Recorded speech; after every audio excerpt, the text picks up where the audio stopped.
What's up, guys, and welcome to another episode of the Powerhouse Mentality podcast. I am your host. I'm Caitlin Kenneth-Smith, and on today's episode, we're going to get into episode 2, or part 2, of talking all about my story from starting in fitness, to going through my eating disorder, to recovering, to relapsing, to recovering again, to working my way up from a personal trainer to a fitness manager, to a sales manager, to a general manager, moving from New York to North Carolina, and then inevitably going out on my own and starting my own business and starting the Powerhouse Mentality, getting into CrossFit, becoming an athlete.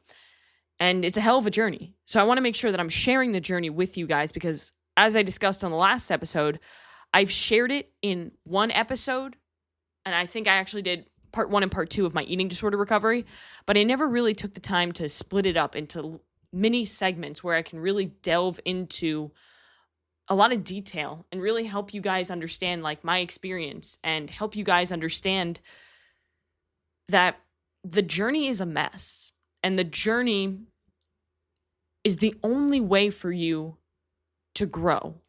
Because if I were to snap my fingers and give you your goals and give you the life that you're dreaming of, give you everything that you want, but you didn't have to go through the journey and you didn't have to struggle and you didn't have to celebrate wins and stand up after losses and dust yourself off, then you would lose everything very quickly because you learned nothing. The journey is much more valuable than the outcome. And that's why I want to really focus on the journey. In today's episode, part 2, we're going to call it Recovery and Relapsing. Because the last time, on episode 1, I ended right at the end of my freshman year of college. So in between my freshman and sophomore year of college was when I went to the eating disorder outpatient program. And I stayed there for a few months and then realized, you know what? We can do this on our own, referring to myself and my mom because she was always part of it. And I don't need this. I can pursue health and fitness because that was my passion. And I can do it for me, do it for the right reason. And the entire time I was in the eating disorder outpatient program, it was kind of like an awakening. It's when I realized like you need to take care of your body because you only get one body. And there were a lot of times where I went back on this. Of course, obviously, this episode is titled Recovery and Relapsing. So that means that, yes, I recovered to a point and then I ended up going back into a relapse. But let's talk a little bit about how I got into fitness because that's where the next piece of this story really begins. Because I ended last story with saying that I started to take my unhealthy addiction and turn it into a productive and impactful obsession. By getting into fitness, by taking my love and passion for fitness and using it for the right way, instead of always talking down on myself and wishing I was smaller and wishing I looked differently. Instead, I wanted to make this a lifestyle and I wanted to focus on performance and I wanted to use food as fuel and training as something that can empower me to be stronger. And that's when I got into weight training. That's when I dumped the cardio bunny side of me and I really focused on weight training and I fell in love with it. Now, when I started at St. Francis College in Brooklyn, that's where I went all 4 years of my college. It's where I got my degree. I went there for a reason because they were one of the top schools for criminal justice programs in the state of New York. And I wanted to stay pretty local. I wanted to go to a commuter school. I really didn't think with where I was mentally that I could have gone away for college. And I honestly think that it was a blessing that I didn't because I think that I could have been much worse with my eating disorder. But I didn't get to get that college experience, which to be honest with you, I did not want anyway. I am not a partier. I am not that person. I hate that. I am a homebody, which is why me and my husband get along so well because we are the same person with that. Now, I went to St. Francis College because they gave me an incredible scholarship, but also they had an incredible criminal justice program, which was exactly what I wanted to do because in high school, in my senior year, I took a forensics class and I fell in love with just the entire process of forensics, but also just the criminal justice system. And I was thinking, I want to be a lawyer or I want to be a cop. And I was kind of leaning on one one of those two things. And I knew that obviously becoming a lawyer, you would have to go to college and then go to law school. So it would come with a lot of different things than just becoming a New York City cop. But I was always thinking, I'm going to be a Suffolk County or Nassau County, which is Long Island, cop, because I feel like being a New York City cop was there was a lot of danger probably involved, but that's with any profession. And between my freshman and sophomore year, when I started to really recover from my eating disorder, and I started studying to become a certified personal trainer, and I started studying for my nutrition certification, and I started pursuing weight training on my own, I realized I don't want to be a cop. I don't want to be a lawyer. I want to be a personal trainer. I want to be a fitness person. I didn't really know what exactly that meant. And throughout my college career, I toyed around with a couple of different things. There was one point where I wanted to be a physical therapist, and then I shadowed a physical therapist once, and I realized, this isn't what I want to do. Like, this isn't me. I can just tell. There was actually a point in time where I was like, you know what, maybe fitness, I'll just do like personal training on the side and I'll become a vet. And then I shadowed a vet, and I realized very quickly that was not what I wanted to do, because the first 10 minutes I was there, we were putting down an animal, and I was like, nope, not for me. And then I thought, why don't I switch my major over so that way I can set myself up to be in the health and the fitness industry, and I can learn a ton of stuff on top of my certification so I can become the best trainer possible at least, and then see what else there is to offer in this industry. And really at the time, I had no idea what that looked like I said. So after really falling in love and finding a passion for health and fitness as I was recovering from my eating disorder, I realized I needed to switch the major from criminal justice to whatever my college had that was close enough to kinesiology or sports medicine or something of that nature. And the only thing that they had that was close enough was health promotions. And I kind of had no idea what that meant. And to be honest with you, still to this day, I have absolutely no idea what my degree means, because it was absolutely nothing of what I thought it would be. I thought it would be like, we're really focused on nutrition and becoming the healthiest version of ourselves. And we're talking about building muscle and weight training and helping people. But it wasn't that. It was disease management, disease intervention, and the sole focus of my entire 4 years was talking about diabetes and obesity. Which, don't get me wrong, those things are important to be able to understand disease management and intervention. But looking back to what I learned then to what I know now, a lot of the stuff that I learned in college was complete bullshit. Complete bullshit. Just honestly government-fed stuff. And I know that a lot of people might get a little bit upset with this, but if we follow the guidelines that the government gave us with nutrition, then we would be very sick, very unhealthy, and very easy to manipulate. So that's why if you want to be uncommon and you want to do uncommon things and you want to be great, then you need to be able to do uncommon things in your process to get there. So during the end of my freshman year, I started studying for my personal training certification with NASM, the National Academy of Sports Medicine. I got that. I got my nutrition cert with them as well. And then I immediately started looking for jobs, like immediately. And I was applying to different corporate gyms, and I never really heard back from a lot of them. And I think the reason for that was I literally had just gotten my certification, and I was in college, so they knew that I wouldn't be able to devote as much time as maybe somebody who was out of college or who had more experience, whatever. But I got an interview with Blink Fitness. And in February 2014, that's when I started my first job at Blink.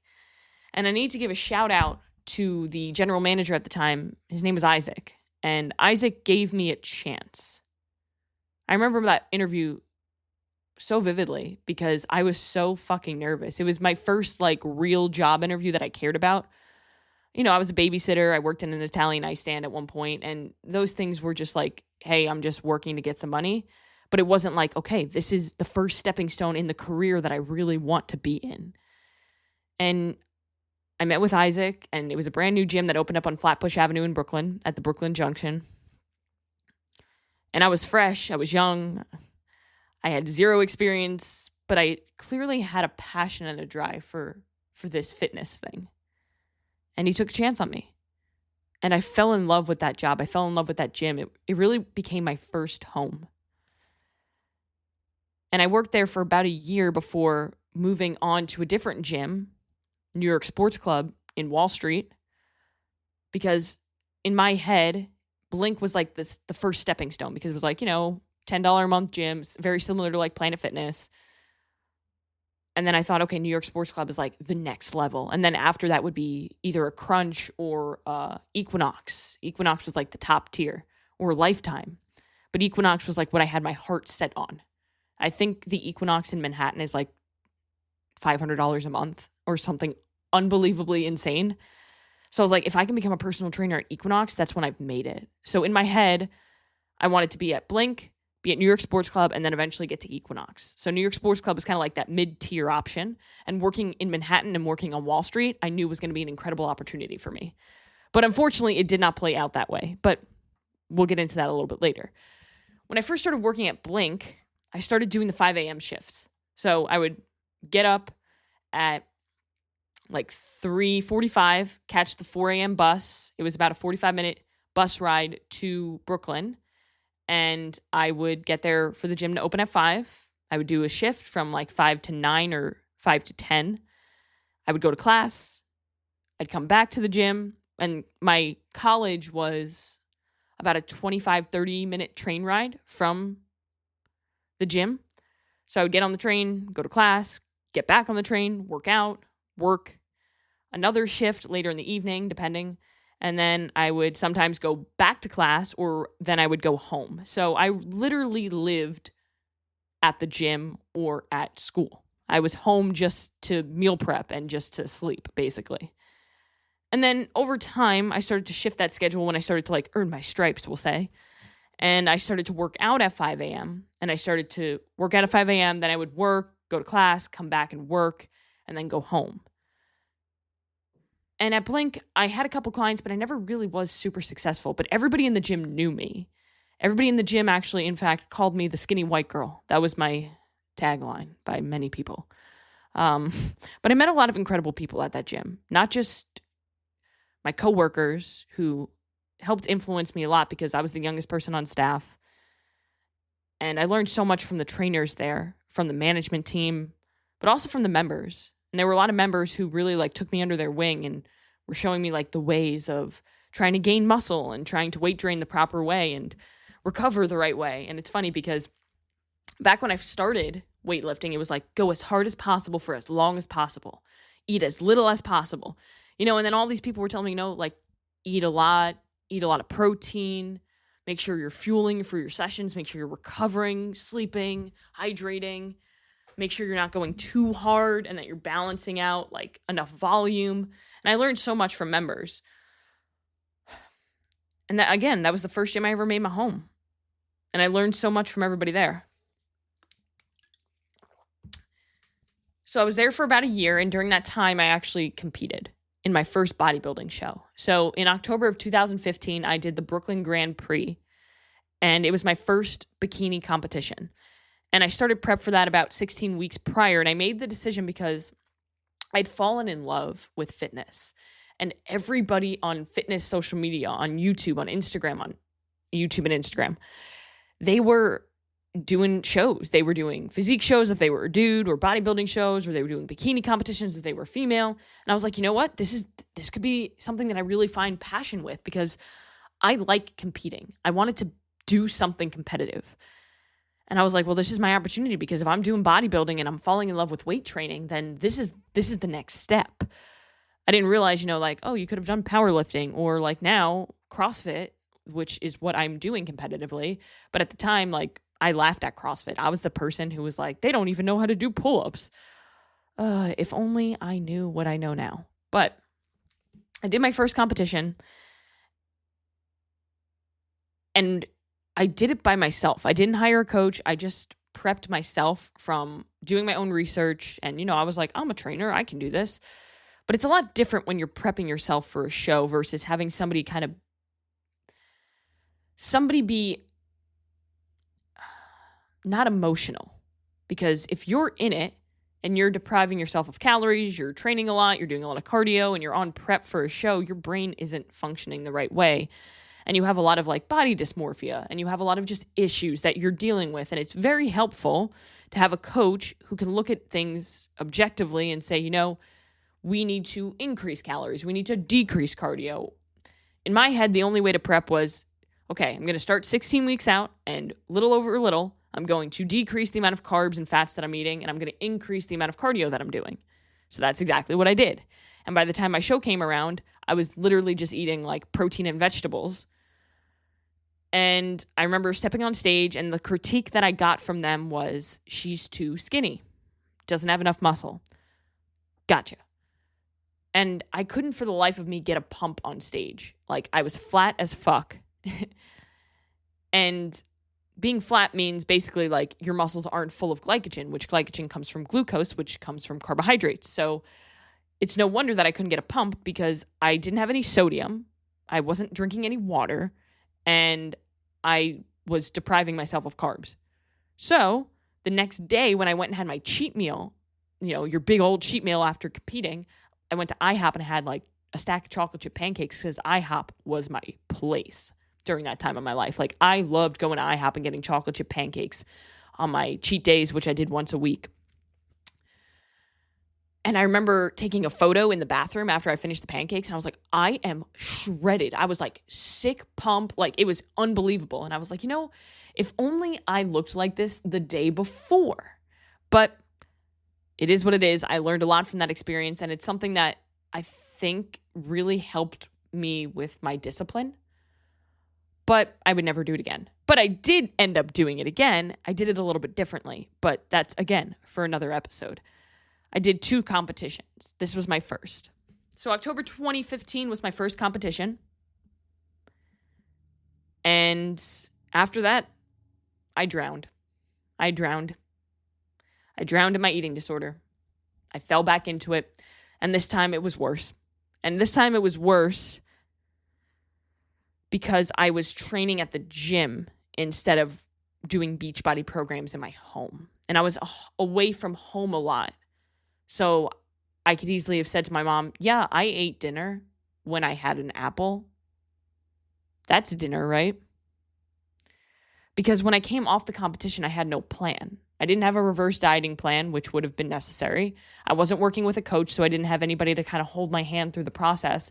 And I was just like, you know, I don't want to lose my shreds. I like how I look right here. I don't like how I feel, but I like how I look, and I'm really good at suffering. So let me just suffer and see what more I can take. And I stayed there for a really long time. This is right around the time where I started up my YouTube channel, because my goal was, I'm going to build muscle. So I was more focused on building muscle than I would have been in the past with my eating disorder, where I was just like, I want to look smaller. But I kept saying that I wanted to build muscle. However, if the scale went up a little bit, I was terrified. And I would weigh myself every single day. I would do 40 minutes on the Stairmaster every single day. I would do sprinting intervals on the treadmill every single day. I would do my weight training every day. I wasn't doing a plan that would make sense to build muscle. I was just burning my body into the ground. Especially with the amount of steps that I was getting as a personal trainer and as a college student in Brooklyn. I was getting 20 to 30,000 steps every single day on top of all of the cardio that I was doing and the weight training I was doing. And it got to the point where I started missing class because I was still at the gym working out. And that's a problem. So in June 2016, I invested in a coach. And right before that happened, I had stopped working at New York Sports Club after a month because I had 0 clients. I had 0 hope. I didn't even have any sort of intro sessions with anybody. My manager was a dick. And I'm not just saying that. He was actually a dick and got fired for sexual assault. He was a dick. Hey, man, I haven't said that word on this podcast. I'm sorry, but he was an asshole.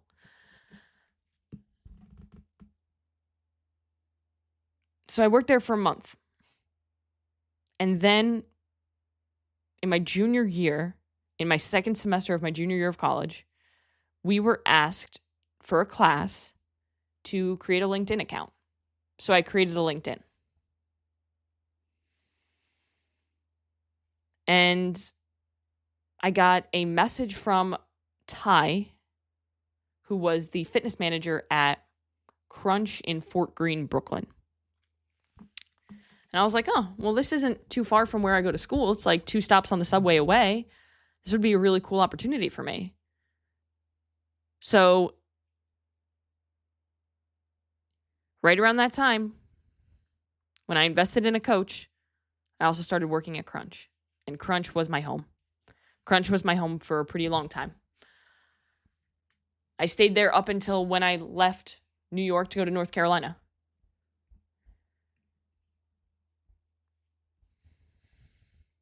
For about 2 years. And it was one of the best experiences of my life. And I learned so much working at Crunch. I learned so much from the trainers. I learned so much from the members. I learned so much from my clients. And that's really when my personal training career took off. Because instead of being so fixated on looking smaller, eating less, doing more cardio, beating my body into the ground, I started focusing on being the healthiest, happiest version of myself and fueling my body and weight training. And I hired a coach to help me with this. And that first coach that I hired in June 2016, he changed my life. And I owe everything to him. I really do. Unfortunately, it didn't end on good terms because when I told him that I would be moving on, because I just felt like, I wanted to move on to different things and I didn't want to compete anymore. And he was like a competition coach. He kind of turned into a little baby about it, and that's okay. I understand, like, no hard feelings, but he had some hard feelings. It was a crazy experience though when I hired him, because I hired him in June and I said to him, I want to compete in a bikini competition and I wanted to do the Brooklyn Grand Prix again, which would have been in October. I wanted like that redemption. And he said, I will not prep you for stage. You need to put on weight. And he was the only one who was honest with me. Any other coach that I had contacted had said, yep, let's go. We'll immediately go into prep. But for him, he was like, I refuse to put you in a prep. You need to gain muscle. So I was like, word, let's go. And that was the first time that I actually bulked. And I went from like 100 pounds soaking wet to 130 pounds over like a 2-year period. So I gained a good amount of weight and I was in a good spot physically. Like, I was stronger than I've ever been before. I felt good with my training. I felt super happy with my career. And I had finally realized, like, hey, I think I'm done relapsing. I think I'm done. And for those of you wondering, like, well, you recovered and then you relapsed, but how did you make it out of that relapse? And think to contact the coach, because it wasn't just like let me just reach out to a couple coaches and see if they can maybe help me. It had gotten to the point where I was so miserable and exhausted that I couldn't deal with it anymore. I had like my enough is enough moment. And it happened in 2 instances. I remember this was 1 week that this both happened. There was one day where every single day during this entire period of time, I was waking up at 4 a.m., right? I called the bus, got to the gym at 5 a.m. when we opened. And I remember there was one time where my mom was also going into the city, but she didn't have to be in there until later. So I was just going to plan to, 4 a.m., get on the bus, get to the gym at 5, do my thing. But I woke up super late and she woke me up and was like, hey, I'm going to go now. And it was like 7. Do you want to come? And I said, yeah, I need to go to the gym. Like, I need to do this. And I was so exhausted. I didn't want to even get out of bed. Like, I got to the point where every single day getting out of bed was the most difficult experience. Walking up and down the stairs to get from the first floor to the 3rd floor of my grandma's house where we lived was horrible. Commuting to school, staying awake in class, miserable.